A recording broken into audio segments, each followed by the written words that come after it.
সে সময় তিনি কারাগারে ছিলেন, তাই তাকে বখতে নসরের সামনে হাজির করা হলো। সেই সময়ে প্রচলন ছিল যে ব্যক্তি রাজার সামনে হাজির হতো সে রাজাকে সেজদা করত।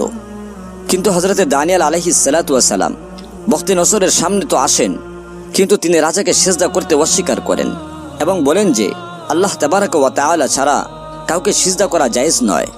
বখতে নসর এই বিষয়ে চুপ থাকলো, সে কিছুই বলল না, কারণ তার কাছে প্রথমে তার স্বপ্নের ব্যাখ্যা জানা প্রয়োজন ছিল। যখন সে তার স্বপ্ন বর্ণনা করলো, তখন হযরতে দানিয়েল আলাইহিস সালাতু ওয়াস সালাম তার স্বপ্নের বর্ণনা শুনে ব্যাখ্যা শুরু করলেন।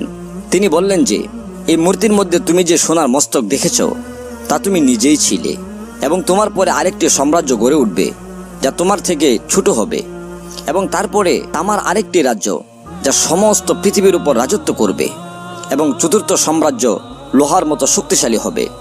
এবং যেহেতু তুমি দেখেছো যে তার পায়ের আঙ্গুলিগুলি আংশিক কুমারের মাটির এবং কিছু অংশ লোহার, তাই এই সাম্রাজ্য অবশ্যই বিভাজন হবে, এবং এই রাজাদের আমলেই স্বর্গের ঈশ্বর একটি রাজ্য স্থাপন করবেন যা চিরকাল থাকবে, এবং এর শাসনভার অন্য কোনো জাতির কাছে হস্তান্তর করা হবে না। অতঃপর হযরতে দানিয়েল আলাইহিস সালাতু ওয়াস সালাম বললেন, শীঘ্রই তোমার শাসনের অবসান ঘটবে, এবং অন্যান্য জাতি অর্থাৎ পার্সিয়ান, রোমান এবং গ্রিকরা তোমার উপর বিজয়ী হয়ে যাবে।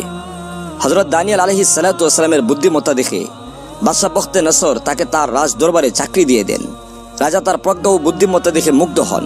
ধর্মগ্রন্থ ড্যানিয়েল অনুসারে হযরত দানিয়েল আলাইহিস সালাতু ওয়াস সালাম একজন সুদর্শন যুবক ছিলেন, এবং তার সবকিছু শিখে ফেলার এক অসাধারণ সক্ষমতাও ছিল।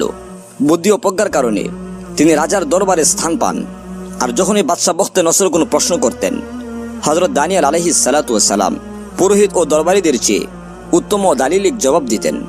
হযরত দানিয়েল আলাইহিস সালাতু ওয়াস সালাম বেবিলনে অবস্থানকালে কখনো হারাম খাবার খাননি। তিনি সাধারণ খাবার এবং পানি খেয়েই জীবনযাপন করতেন। কিন্তু আল্লাহ তাবারাক ওয়া তাআলা এই হালাল খাবারগুলোর মধ্যে এতটাই বরকত দান করেন যে তাকে বেবিলনীয়দের থেকেও স্বাস্থ্যবান মনে হতো। হযরত দানিয়েল আলাইহিস সালাতু ওয়াস সালাম সর্বদা তার পরওয়ারদিগার মহান আল্লাহ তাবারাক ওয়া তাআলার ইবাদতে মগ্ন থাকতেন, এবং দিনে 3 বার বাইতুল মাকদিসের দিকে মুখ করে আল্লাহর মহানুভবতা ও মহত্ব বর্ণনা করতেন। 410 খ্রিস্টপূর্বাব্দে বখতে নসর দুঃস্বপ্ন দেখতে থাকেন, যা তাকে আবার বিরক্ত করতে শুরু করে।